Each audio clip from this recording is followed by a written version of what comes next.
Hello, hello, hello, and welcome to this brand new edition of Wise Women of Wealth Creation, a place where we share our thoughts and musings, experiences, and what it is to be wealthy in a holistic fashion as opposed to just financial. And today I am joined by my fantastic cohorts in this expedition, Lucy West and Julianne Hart. Hello. Yes. Today, the topic today, Lucy, I will let you start us off. What are we talking about today? So the topic today is, what is your money pattern? What does that mean? Julie? Okay, so as you know, or maybe not know, I think through my work, through my personal journey, I've been fascinated with money as energy, where it is, how we create it, how we lose it. And so it's our belief that we all have a pattern, and that when we are really looking at our finances, our leadership, our wealth creation, that we need to become awake and aware to what that pattern is. So basically, are you one above survival, or do you have a steady stream that you gently mount up, but maybe not in large amounts? Or does your pattern have real high peaks and then go right down to lows? Like feast and famine. Feast and famine, yeah. And I think once you have that awareness and awakening of that, you can then look at maybe your psyche or the psychology and find your why. Like, why is that happening? What's actually going off? And so you're becoming conscious of where we're at. And I think that that's a real starting point for me. So if we're not conscious, we don't know, do we? Because they don't teach us about money at school. No. They don't teach us about finances. And I know that we're not just talking about finances, but the whole point is that we're not financially stable in life because of lack of education when we were younger, but also because of our parental activity and how that sort of by symbiosis, osmosis, rather, it became our belief in truth pattern. So I wouldn't know that, yes, I had my own house at 24, but I was robbing Peter to pay Paul. Overdraft was there, got paid, overdraft went into that, again, and I was living off, not my money, other people's money. And it's like, what is your norm? What is your cultural norm? What is your social norm? What is your conditioning? Has there been any controls or ideology or concepts set into that? Because it all forms part of the energy that is in our aura, is in our persona, is in our personality, often unconscious. And it's like a blueprint. It's like a blueprint, and you have to be aware of what yours is before you can change it. So like you mentioned, like with parents, and I, in lots of kind of personal development growth, we can talk about our parents and kind of blame them, but the thing is, they have passed down a lot to us, and it's not their fault, and it's not blame, but it's just identifying where that blueprint's come from in order to know where you're at with your money blueprint or pattern in order to change it. So yes, it might not be your fault of what you've got and what your blueprint is, but it is 100% your responsibility to then move it forward, change the direction of it. So I think a great place to start in terms of what's your money pattern or your blueprint is, what kind of things, what messages did you get from your parents growing up about money? What was the conversations in your household? Who wants to go first? Who wants to go first? Well, you know what? In my household, we waited for the red letter to come. I'd see my dad get bills and things, and I'd be like, what's the phone bill he's ripping up? I said, why are you ripping the gas bill up? Why are you ripping I'll just wait for the red one. That used to be a thing. So we don't need to let them know we've got any money. Let them think that we got, But when I think back, it's like, BT didn't give a shit if you ripped up that bill. Do you know what I mean? They don't care. They're just going to automatically send out a red one, but, and then your ass will get kicked. And so for me, it was always seeing my dad and us as a family living on the wire constantly. But then as we grew up, not paying it till you absolutely had to, and just let that money accrue, or whatever he was doing, or whatever his mindset was behind it. But then we'd learn later on in life that he'd lend somebody 10 grand that wanted it for the daughter's wedding, or 20 grand over here for such and such a person for their business idea. And it'd be like, it's a big difference. Massive difference. It's like, what's that all about? But we didn't see that till much later, until the damage had been done or the seed had been planted. So was it in your was it a lot of we don't have enough? Always. Yeah. So it was, yeah. I didn't bother asking at primary school for going on trips. I didn't bother asking in high school for residential trips because we ain't got money. So there's no point in me asking. Day trips and stuff like that. Yeah, no, we're not going. Why? Dad won't let me. Do you know what I mean? And that was it. You know, you'd always feel that inadequacy, not that I'm not worth it. And that's where your lack of self-worth stems from. Not worth it. You know, I don't deserve to go. And yeah, obviously. So, yeah, and it's interesting. Yeah. Those thought patterns, you know, a lot of people probably avoid that conversation because it's too painful, but the pain doesn't last for long. It's a realization, it's a sharp needle going in, and then it becomes, you know, normal for you to be able to speak about it. What about you? I mean, Julianne, you were surrounded by money by all accounts growing up. Yeah, there was a divide in that money, though. There was a divide in class and in culture. So it showed me two paths. So and you know, I think class issues or caste issues, it does come into that norm. And so there was money, there is millionaires in my family, but also there was terms and conditions in that attached to that from a very early age it was like, no, I don't want to be in the box. I'm not being in the box. I'm not doing that. And so I think because I wanted to step out of that box and go and do my own thing and not conform, it's almost like I rejected the prosperity. I rejected the wealth and thought, actually, you can't have both. You either be a creative, free spirit and you get into your own identity, or you follow the sheep. And I'm not doing that and sod that, you know? And so I kind of pinched myself off. And there is ideology and concepts in culture and class and the conditioning. You know, and you're going to aim here, you're going to financially have that. Of course, it's not even thought about. It's not even a conscious thought. It's just part of what is. And for my mother's side of the family, my feminine lineage, which I feel I've inherited a lot of the healing from, it's like women don't receive. You're grateful for what you've got. You've got enough. You don't ask for more, you know. And it's not happiness. Well, it's not happiness. What do you want that for?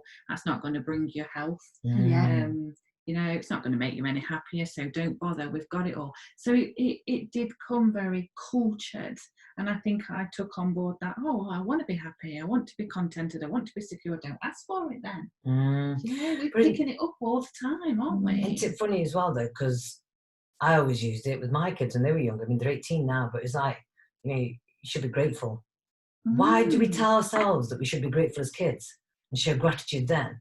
Yet we don't. We forget what gratitude is as we get older. We forget to practice gratitude as we get older with more knowledge for the right reasons. The right reasons to show gratitude, as opposed to just because it's a done thing and you're getting fed, aren't you? You're getting watered, you're getting a warm bed to sleep, and you should be grateful. And it's like, really? Who had, when they didn't finish their dinner, there's kids starving in Africa. And that's probably why I will never leave a plate. You know me, when we go out for lunch, everything on the plate is clean. I can't leave food, even if I'm full.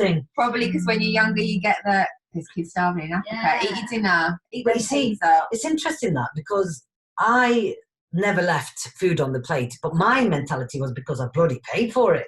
15 quid that meal's cost me, I'm bloody having it all. But then over the last few months, and that, for me, what I've been working on for myself is, why am I scared to put that in the bin, yet I'll make my body the bin? I'm happy to put it into my body, that bin, and finish it off, but I'm not okay to put it in that bin because I paid for it. It's like, but it's still going to cost me £15 for the meal, whether I choose to finish it off or not. It's still going to cost me. I'm not going to go in and say, no, you know what, I'm not much of an appetite person, so can you give me a third of that and charge me a third of the price? It ain't going to happen. So I had to find comfort and peace with the fact that, you know what, if you're going to pick that dish, be okay with it. You ain't going to eat it all, and that's all right. So I'd always eat the most expensive thing on the plate, which is invariably the chicken, because taters come and go, don't they? Cows come home, sort of thing. But yeah, what about yourself? In terms of, I think it's definitely been a journey of understanding and self-discovery. And I think, you know, money has its own psyche, doesn't it? And I think, you know, no, it won't give you the core happiness. I get that now. you know. But when you have that foundation in your core, I actually think that you can wealth create on lots of different levels. So why aren't people making money now? What is it they're getting wrong? Is there one fundamental thing they're getting wrong, or is it a culmination of things? Well, is it even about making money? Is wealth even about making money? And we spoke about gratitude, and yeah, gratitude, we are abundant, aren't we? And when I do spiritual channelings, it's like, come from a place of abundance. You are rich now. We're honoured that we've got hot water and a roof over our head.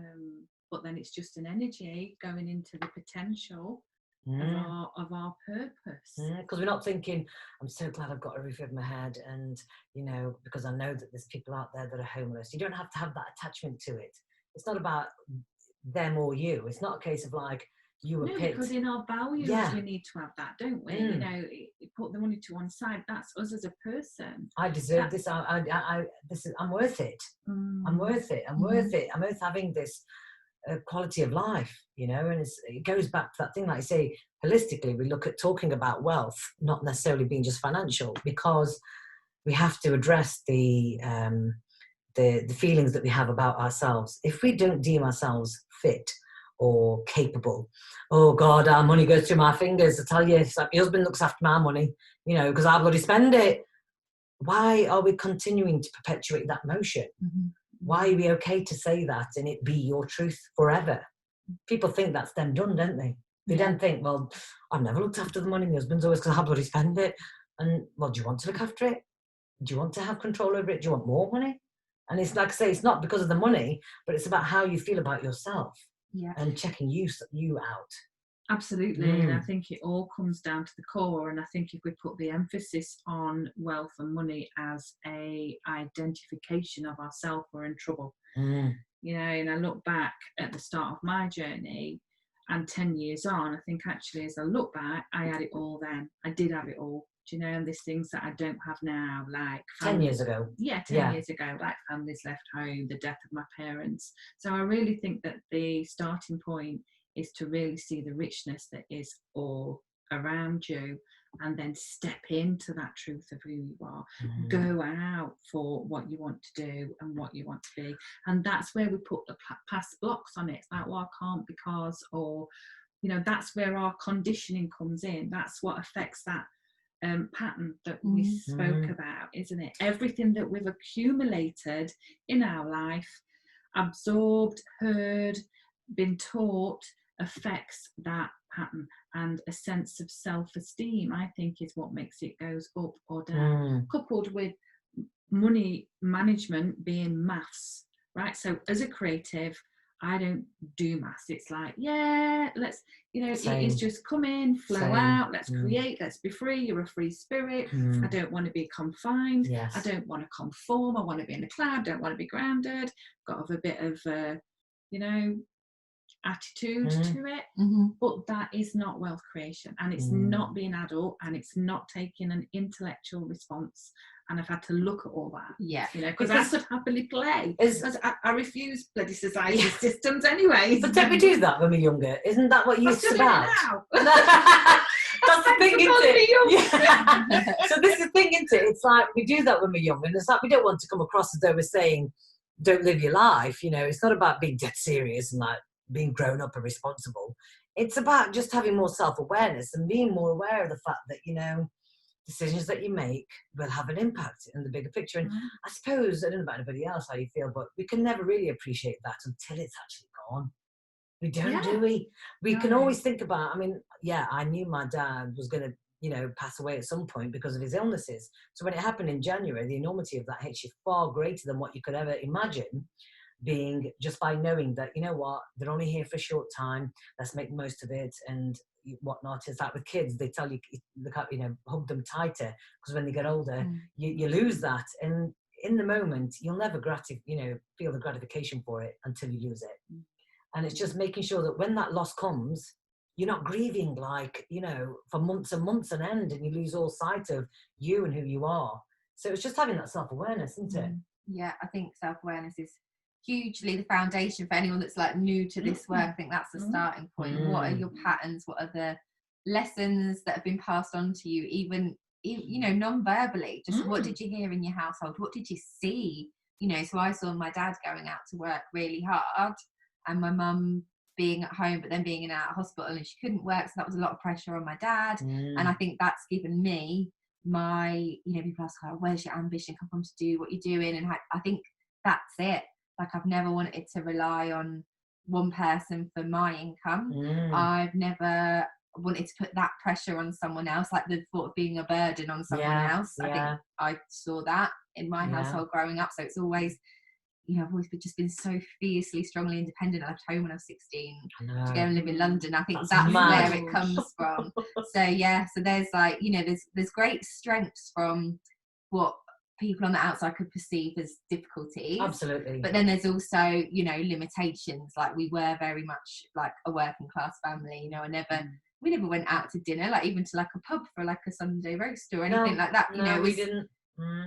And no wonder why I want to eat out 5 times a week now and blow all my money on food. It's like my dad would say, what, you're going out to an Indian restaurant to pay for Indian food? Because it's like, make your own. It's like, not the same, Dad. It's not the same. I mean, not the same as someone coming and bringing it to you and taking it away. I mean, it's got to be a special Indian restaurant. It can't just be anyone, by the way, you know. It is that thing. There is that element to it. But, and it's that, like, it's the mentality behind that. And because, like, now I feel a burden to my husband, who's having to work full time, and I'm unable to bring any money in. Since having twins 18 years ago, I had to do part time. I was like pillar to post, finding out who I was. Then I went into acting. I mean, who does that at 38? You know, oh, I'm just going to get some more poverty in. You know, and like my husband says, that wasn't part of the plan. You know, and I didn't anticipate doing that. So now, every decision we make does culminate in something coming to either fruition or being, you know, a dead end. And you've got to know that there are dead ends that you come in life. But I'm glad I tried it rather than wondering what it was always going to be like. And now I've got to grow up now. I've got to actually sit up and think, you know what? I'm actually 19 years away from retirement. For God's sake, 20 years away. And it's like, that's a long way. You say that, Lucy. Yeah, you say that. Come on. It goes quickly. You know, 20 years with my husband, that has flown. Kids are 18. When the hell did that happen? And I'm so aware of time not being on our side. When you hear about people saying, and then I've got this plan, I'm going to do this and I'm going to do that, I'm going to wait till that happens. No. Stop waiting for things to happen and come. For you to decide that you then live that way, happily ever after.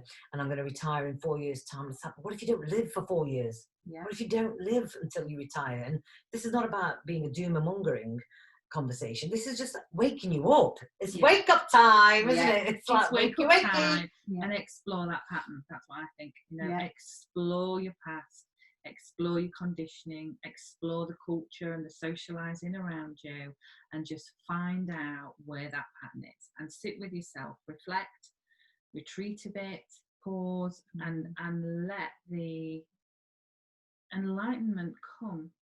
Because that is time out, isn't it? Get to know you a bit more. Exactly. And the memories, it's until you start talking about it, like even talking about it now, I'm remembering myself and I'm like, okay, so you had that impression of rich people because of that person in the family that wasn't, you know, a bit of a black sheep of the family. And I think in my 10, 11-year-old head, it was because that person in the family had money that the rest of the family didn't like them because they weren't very nice anymore because they had money. But it was nothing to do with money. Nothing to do with money. It was nothing to do with the money. But it was always, you know, rich. The name of the person, rich. Like they were the bad rich became person. a thing that the person that was they were bad. known by. So money's not an arsehole. The person that's got it is. You know what I mean? And that's it. But they're only an arsehole because you've got money. It's just so distorted. This is what they told you, isn't it? And maybe you need to be a person with money that's not an arsehole. That's the ultimate, isn't it? Should we aspire to that? Let's aspire. We promise you we're going to be people with money that aren't arseholes. But I know so many people that have got a lot of money in the bank that are lovely, amazing people. But I've only probably come to know that in the last 6-7 years. Wow. You know? It's just, and I never knew anyone that was nice what with I money. perceived as rich and successful and nice with it. And it was and it's all relative because actually looking back now, I think actually my grandparents were really very wealthy and very nice, but just because of the way they were, and they were war babies, and the things they said about money and did with money that you wouldn't have ever thought they actually have an abundance, was actually they definitely did. But they just didn't spend it. Well, I think that's a nice way to end this conversation. Thank you very much for joining us this time, and keep watching, keep listening. We have much more to come.